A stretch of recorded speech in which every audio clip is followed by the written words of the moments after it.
the headlines of this hour on VTV News.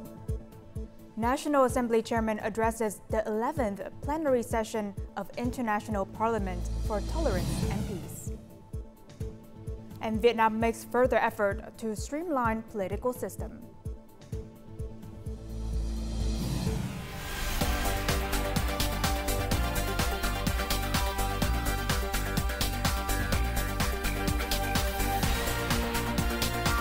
Broadcasting from Hanoi, the capital of Vietnam. VTV News starts right now. Good morning. It is 8 a.m. local time in Hanoi, and you're watching VTV News. I'm Huyen Trân with the top stories. National Assembly Chairman Trần Thanh Mẫn underlined Vietnam's unwavering support for initiatives that contribute to global and regional peace and stability. He made the statement at the opening of the 11th plenary session of the International Parliament for Tolerance and Peace, IPTP, in Phnom Penh, Cambodia on November 24th. National Assembly Chairman Trần Thanh Mẫn highlighted that while civilization, science, and technology have advanced, the world still faces several conflicts and crises. He praised Cambodia for hosting this important conference. The NA chairman stated that peace is more than the absence of war. It includes respect, love, and cooperation among nations, and guarantees a prosperous, happy life free from discrimination. As a peace-loving nation that has fought for independence and reunification, Vietnam values peace, stability, and friendship, ensuring that every citizen enjoys freedom, prosperity, and happiness.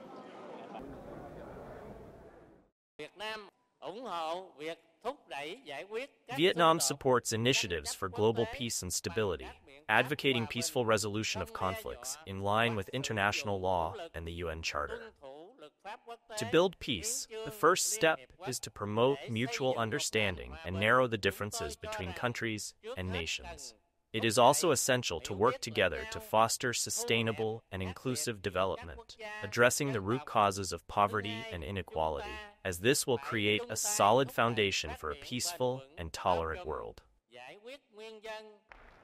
Chairman Trần Thanh Mẫn expressed his confidence that parliaments and parliamentarians will play an active role and have a significant voice in promoting the rule of law, building trust, and fostering mutual respect, all aimed at finding sustainable, peaceful solutions to regional disputes and pressing global challenges. At the event, President of the Cambodian Senate, Samdech Techo Hun Sen, expressed his profound gratitude for the Vietnamese military's assistance in liberating and uniting Cambodia from the Pol Pot genocide regime. General Phan Van Giang, Vietnam's Minister of National Defense, met with Cambodian Prime Minister Hun Manet and held talks with General Thi Seha, Cambodia's Minister of National Defense, on Sunday in Phnom Penh. Now, during the meetings, both sides praised the achievements of their bilateral defense cooperation, noting its growing diversity and effectiveness. Collaboration in political and ideological education has been enhanced, fostering a greater awareness among military personnel about solidarity between Vietnam and Cambodia.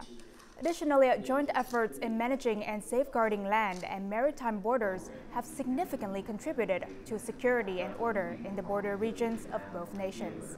On this occasion, the two countries signed a defense cooperation agreement for 2025 and the 2025 to 2029 period.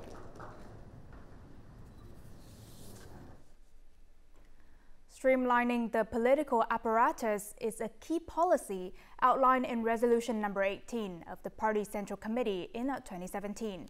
Now, while initial progress has been made, further efforts are essential to provide the foundation and resources for Vietnam to enter a new era. The process must become more effective, decisive, and revolutionary. Currently, 70% of the state budget is allocated to the operation of the political apparatus, leaving only 30% for investment and development. This imbalance underscores the inefficiency of the system and the urgent need for a revolutionary approach to streamlining, as emphasized by Party General Secretary To Lam. This is a vital task to streamline the political system.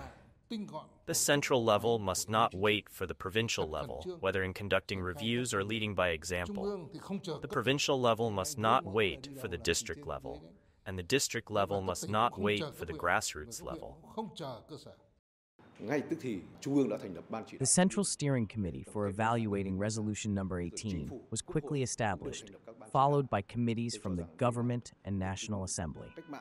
This reflects a decisive and revolutionary approach with no delays. Reorganizing and streamlining the political apparatus is a challenging and complex task that requires unity and consensus. This key point was strongly emphasized by party leaders as essential for the success of this critical initiative. The Lean Revolution has gained widespread social support due to its long-term benefits and alignment with the needs of the current era.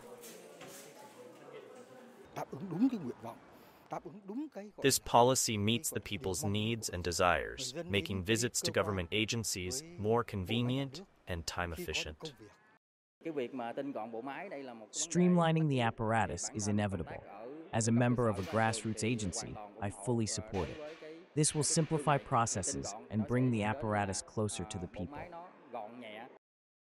The 14th National Party Congress marks the beginning of a new era for Vietnam.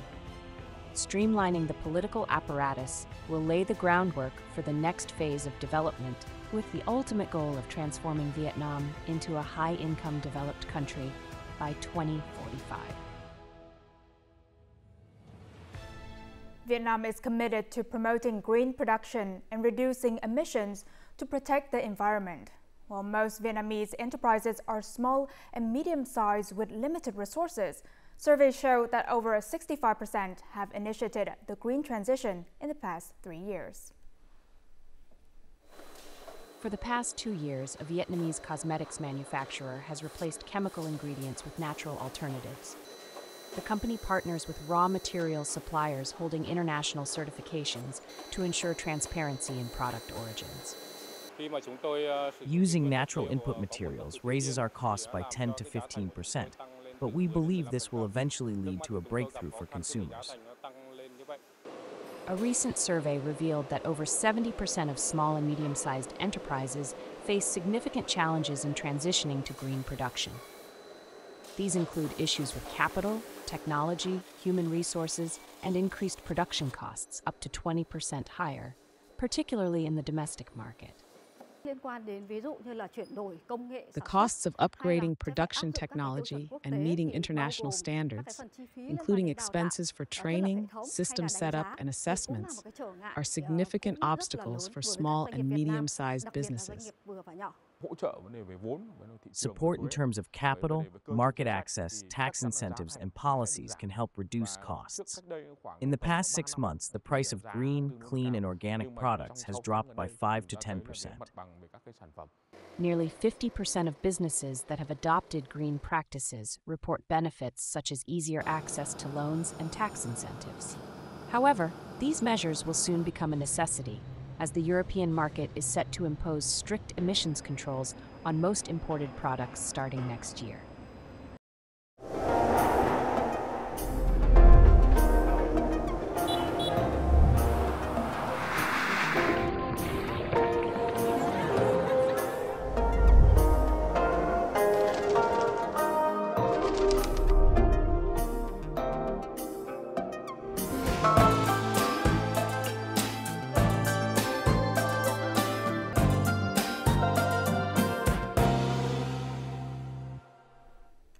Welcome back to VTV News.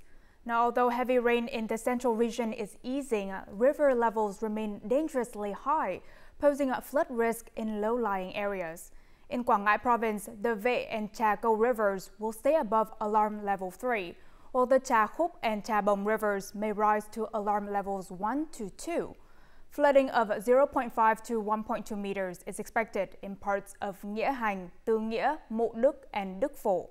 Other rivers, including the Hương and Bồ in Thừa Thiên Huế and the Con and An Lão in Bình Định, are also near flood levels, causing a localized inundation. Over the past 2 months, farmers in Lào Cai, Yên Bái, and Cao Bằng provinces have been working to restore production. In addition to central government support, the Prime Minister has recently approved a 2% increase in the 2024 credit plan for the Vietnam Bank for Social Policies, equivalent to $192 million. This funding is designated for people in mountainous areas affected by recent natural disasters to help them recover production. Localities have quickly dispersed the additional capital to affected households, enabling them to stabilize their lives. In Trấn Yên district, 223 hectares of mulberry gardens were damaged by flooding, with over 90 hectares requiring complete replanting, a significant loss for Viet Thanh commune, the key mulberry growing area. The entire mulberry garden of Nguyễn Anh Du's family was ruined by high acidity after the flood. He was forced to destroy the garden and start anew. I used the local support money to restore my garden, from buying fertilizer and seedlings to hiring workers. So far, we have lent $1.5 million USD to households in the locality to help them recover from the consequences of the storm and flood. Yên Bái and Lao Cai provinces have completed their review of households affected by natural disasters and implemented rapid disbursement to restore production. In Lao Cai, $5.5 million of policy capital has been promptly disbursed to communes. Having lost all of his corn and cassava due to landslides, Hoàng Minh Dũng was able to borrow $2,000 to restart production. With the funds, he bought soybeans for tofu production, corn for animal feed, and additional breeding animals. I hope to sell my herd of pigs, weighing about 500 kilograms, this coming Tet. We have launched movements to mobilize resources from all communes, villages, and residents to restore production this winter crop. Many resources and programs are continuing to support and assist households in disaster-hit areas, helping them restore production and stabilize their lives. The 10th anniversary of Phie and Dặm folk songs being recognized by UNESCO as an intangible cultural heritage of humanity was celebrated Saturday night in Vinh City, Nghệ An Province. The ceremony honored individuals and organizations with significant contributions to preserving and promoting the value of Phie and Dặm folk songs during the decade 2014 to 2024, with certificates of merit presented to outstanding contributors. Following the ceremony, an art program titled Phie and Dặm, The Shining Soul of the Countryside, showcased the cultural richness of these traditional songs. From now until November 30th, a variety of special activities will be held in Nghệ An and Hà Tĩnh provinces. These events aim to deepen public appreciation for the Phie and Dặm folk songs and their role in Vietnam's cultural heritage.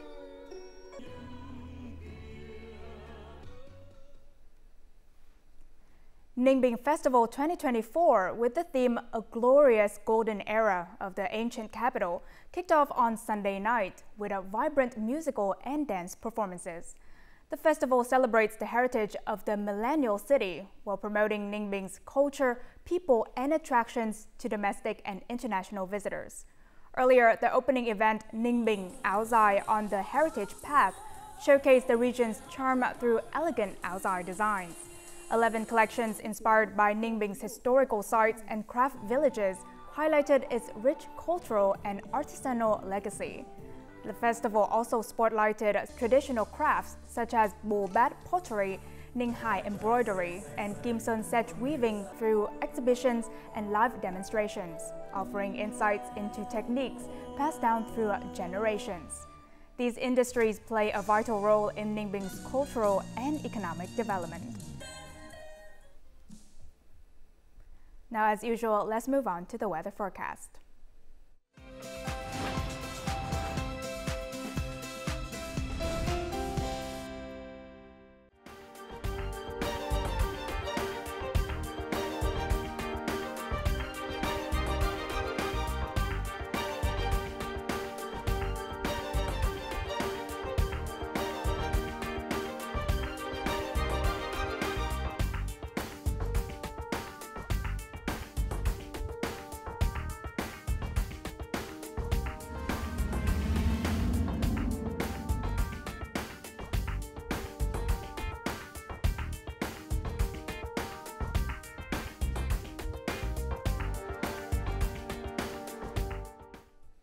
And that's all the news we have for this hour. To rewatch our program, you can download our mobile app VTVgo or check out our YouTube channel VTV4Go. Thank you for watching and see you next time.